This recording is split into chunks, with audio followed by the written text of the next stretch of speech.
ছাত্র আন্দোলনেরও একটা socio political characteristic ছিল, যেটা আমরা একটু বুঝিনি আসলে।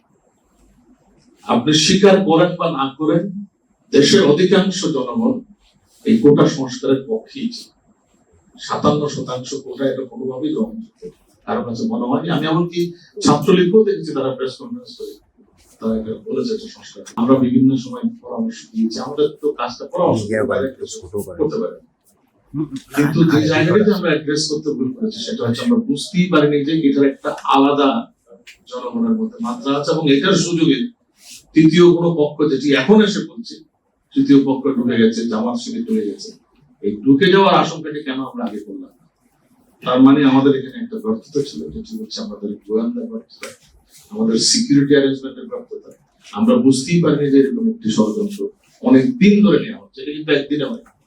আপনি যদি জানেন যে ঢাকা শহরের 3 লক্ষ মানুষ জড়ো হয়েছে, আপনি যদি জানেন যে 1 লক্ষ সিম ঢুকেছে, তাহলে আপনার পরিস্থিতিটা কোথায় চলে মোকাবেলা করা?